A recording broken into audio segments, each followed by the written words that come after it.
Condition যদি tough হয়, আমাদের প্লেয়াররা যদি যত তাড়াতাড়ি অ্যাডাপশন ক্ষমতা বাড়বে সেই জিনিসটাই ভালো। শুধুমাত্র বড় বড় নাম দেখলে হবে না, কতটুকু কার্যকরতা হচ্ছে, প্লেয়াররা হ্যাপি কিনা বা তার কাছ থেকে আমরা কোনো কিছু শিখতে পারছি কিনা, এটা ইম্পর্টেন্ট। দেখেন, অ্যাজ এ ক্রিকেট প্লেয়ার সবচেয়ে বড় টার্গেট, আপনি যেখানেই খেলতে যাবেন না কেন, টার্গেট অলওয়েজ বিগ থাকবে, but at the same time আপনাকে প্রত্যেকটা ম্যাচ বাই ম্যাচ আগাতে হবে। সো আমরা ওয়েতেই আগাবো। জেতার উপরে তো কোনো বিকল্প নেই, চেষ্টা করবো প্রত্যেকটা ম্যাচ জেতার, বাট কতটা সাকসেস হবে এটা জানি না, বাট আমাদের চেষ্টায় কোনো কমতি থাকবে না।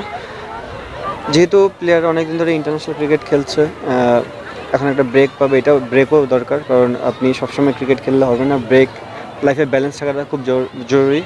আমার মনে হয় যে প্লেয়াররা এই ব্রেকের পর আবার যখন বিপিএলে আসবে, যেহেতু T20 ফর্মেটেই হয় বিপিএলটা, এখানে যদি তারা ক্রিকেটটাকে ওইভাবে পারফর্ম করতে পারে, আমরা যেভাবে আমরা ন্যাশনাল টিমে যে প্লেয়ারগুলো আছি, ওভারঅল বাংলাদেশ ক্রিকেট বোর্ডের যে প্লেয়ারগুলো আছে, তারা যদি সবাই পারফরমেন্স করতে পারে, আমার মনে হয় এটা একটা ওয়ার্ল্ড কাপে যাওয়ার আগে একটা ভালো কনফিডেন্স বিল্ড আপ করবে। সাম্প্রতিক সময় একটা ব্যাপার হয়েছিল, একটু মনে হচ্ছিল যে নির্বাচক এবং ক্যাপ্টেনের একটু দূরত্ব ছিল।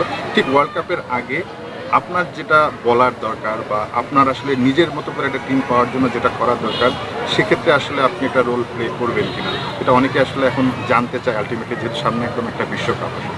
না না না, এরকম কোনো কিছু না। দেখেন, একটা ফ্যামিলিতে দুই একটা কথাবার্তা এমন হতেই পারে। আমার মনে হয় আমরা অনেক ভালো এই জিনিসটা ওভারকাম করেছি, এবং আমরা কথাবার্তাও বলেছি এই জিনিসটা নিয়ে।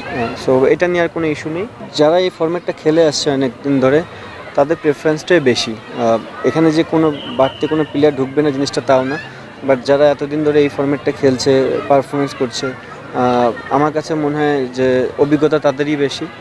তারপরেও এখন একটা বিপিএল বাংলাদেশে অনেক বড় একটা ইভেন্ট, যদি কোনো প্লেয়ার যদি এক্সট্রাঅর্ডিনারি পারফর্ম করে, সিলেক্টর যদি মনে করে বা কোচ যদি মনে করে যে আমাদের ওই প্লেয়ারটাকে দরকার, ওয়াই নট।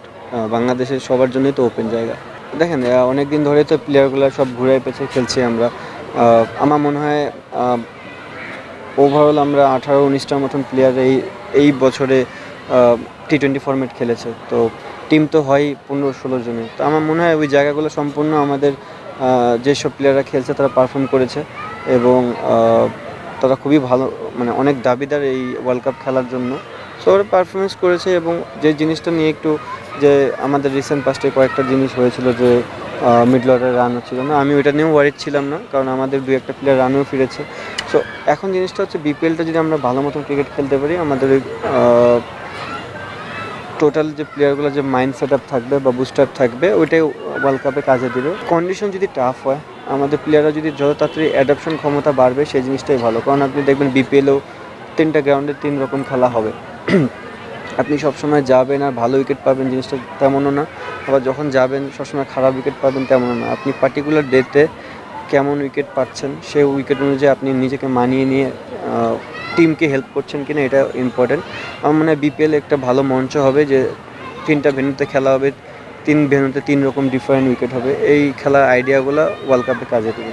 দেখেন, এটা তো আমার কন্ট্রোলে না, বাট একটা জিনিস হচ্ছে, যদি লোকালরা আমাদের ভালো করে এবং আমাদের যারা বিসিবিতে আছে তারা যদি মনে করেন সেই মানুষটা আমাদের ক্রিকেটের জন্য হেল্পফুল, ওয়াই নট। আপনি শুধুমাত্র বড় বড় নাম দেখলে হবে না, কতটুকু কার্যকরতা হচ্ছে, প্লেয়াররা হ্যাপি কিনা বা তার কাছ থেকে আমরা কোনো কিছু শিখতে পারছি কিনা, এটা ইম্পর্টেন্ট।